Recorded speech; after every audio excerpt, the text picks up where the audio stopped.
வணக்கம் தமிழ் வெற்றிலை சமையலுக்குள்ளே போகலாம் வாங்க. நம்மளோட சேனலை நீங்கள் ஃபஸ்ட் டைமாக பார்க்குறீங்க அப்படின்னா சப்ஸ்கிரைப் பண்ணிக்கோங்க. பக்கத்தில் இருக்க பெல் சிம்பிளையும் கிளிக் பண்ணிக்கோங்க. ஆல் பட்டனையும் செலக்ட் பண்ணி விட்டுருங்க ஃப்ரெண்ட்ஸ். அப்போ தான் நான் போடுற வீடியோ உடனுக்குடனே உங்களுக்கு நோட்டிஃபிகேஷனில் வரும். வாங்க வீடியோக்குள்ளே போகலாம். இன்றைக்கி நம்ம நிலக்கடலை கார பொடி செய்ய போகிறோம். அது செய்கிறதுக்கு பேன் நல்லா ஹீட் ஆனதும் 1 கப் அளவு பச்சை வேர்க்கடலை நான் சேர்த்துருக்கேன். அதாவது பச்சைனா பச்சையாக வேர்க்கடலை, காஞ்ச வேர்க்கடலை வறுபடாமல் இருக்கும் இல்லைங்களா, அந்த இதில் நான் சேர்த்துருக்கேன். நீங்கள் வறுபட்ட கடலை தான் சேர்க்குறீங்க அப்படின்னா ஜஸ்ட் இந்த போல் ஹீட் பண்ணிவிட்டு எடுத்து ஒரு பிளேட்டில் ஆற வச்சுக்கோங்க. கடலை தீஞ்சிராமல் நம்ம வறுத்து எடுத்து வச்சிடலாம் ஒரு பிளேட்டில். இதில் 1 டேபிள் ஸ்பூன் அளவுக்கு எள்ளு சேர்த்துக்கோங்க. 1/2 டேபிள் ஸ்பூன் அளவுக்கு கசகசா சேர்த்துக்கோங்க. இப்போ இதையும் நல்லா வறுத்து நம்ம எடுத்து வச்சுக்கலாம். ஒரு பிளேட்டில் கொட்டி ஆற வச்சுக்கோங்க. ஆறுனதுக்கப்புறம் தான் நம்ம மிக்ஸி ஜாரில் சேர்த்து அரைக்க போகிறோம். மிக்ஸி ஜார் தண்ணி இல்லாமல் பார்த்துக்கோங்க, ஓகேங்களா. இப்போ இதுவும் வறுபட்டு ரெடி ஆயிடுச்சு. இதையே அந்த பிளேட்டில் மாற்றிக்கலாம்.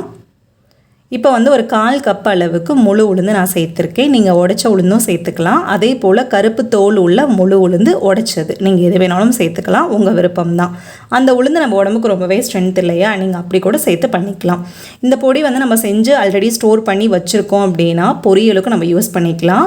ஒயிட் ரைஸ் இருக்குது, குழம்பு செய்ய டைம் இல்லை அப்படின்னா ஜஸ்ட் இந்த பொடி 1 ஸ்பூன் போட்டுட்டு சுடு சாதத்தில் நல்லெண்ணெய் இல்லைன்னா நெய் விட்டுட்டு பசங்க சாப்பிடல அவ்வளோ சூப்பராக இருக்கும். இட்லி தோசைக்கு இட்லி பொடியாகவும் நம்ம இது தொட்டுக்கலாம். கொஞ்சம் போல் எண்ணெய் ஊற்றிக்கோங்க. உளுந்த வேறு பிளேட்டில் மாற்றினதுக்கப்புறமா கொஞ்சம் போல் எண்ணெய், 2 கட்டி பெருங்காயம் சின்ன துண்டு போட்டிருக்கேன். ஒரு 10 போல் காஞ்ச மிளகாய் சேர்த்துருக்கேன். என்னோடய உரப்புக்கு இது கரெக்டாக இருக்கும். உங்கள் உரப்புக்கு கூடவோ குறையவோ சேர்த்துக்கோங்க. இப்போ இதை நல்லா வறுத்து ஒரு பிளேட்டில் போட்டு வச்சுருந்தோம் இல்லைங்களா, இது நல்லா ஆறிடுச்சு. இப்போ நம்ம மிக்ஸி ஜாரில் மாற்றிக்கலாம். மிக்ஸி ஜாரில் மாற்றிட்டு கொஞ்சம் கொரகொரப்பாக நம்ம இட்லி மிளகாய் பொடி அரைப்போம் இல்லைங்களா, அந்த மாதிரி கொஞ்சம் கொரகொரப்பாக அரைச்சி எடுத்துக்கலாம். தண்ணி எதுவும் சேர்த்துக்கூடாது. இப்போ இதில் 3 ஸ்பூன் அளவுக்கு பொட்டுக்கடலை, தேவையான அளவுக்கு உப்பு சேர்த்துக்கலாம். இந்த ஸ்டேஜில் நீங்கள் தூள் பெருங்காயம் சேர்த்துக்கோங்க. அதாவது கட்டி பெருங்காயம் இல்லாதவங்க தூள் பெருங்காயம் சேர்த்துக்கோங்க. அரைச்சதை நம்ம ஒரு பிளேட்டில் போட்டு ஆற வச்சுக்கலாம். ஆறுனதுக்கு அப்புறமா ஒரு கண்ணாடி ஜார்லேயோ இல்லை ஒரு ஏர்டை பவுல்லையோ போட்டு நம்ம ஸ்டோர் பண்ணிட்டோம் அப்படின்னா நம்ம அர்ஜென்ட்டுக்கு இது கண்டிப்பாக யூஸ்ஃபுல்லாக இருக்கும் நமக்கு.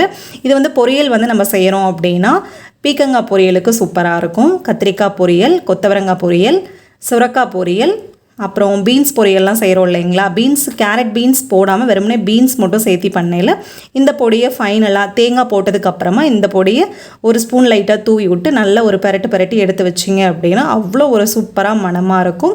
கண்டிப்பாக இந்த 3-in-1 பொடி எந்த அளவுக்கு எத்தனை பேர்த்துக்கு எப்படியெல்லாம் யூஸ் ஆச்சு அப்படிங்கிறத கண்டிப்பாக கமெண்ட் பண்ணுங்கள்.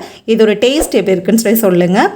இந்த பொடி செய்கிறதுக்கு தேவையான பொருள் ஐட்டம்ஸ் எல்லாமே நான் சொல்லிட்டேன். ஸோ இதை யூஸ் பண்ணி இது எப்படி இருக்குன்னு பண்ணி பார்த்ததுக்கப்புறமா இதோட டேஸ்ட் எப்படி இருக்குன்னு கண்டிப்பாக கமெண்ட் பண்ணுங்கள்.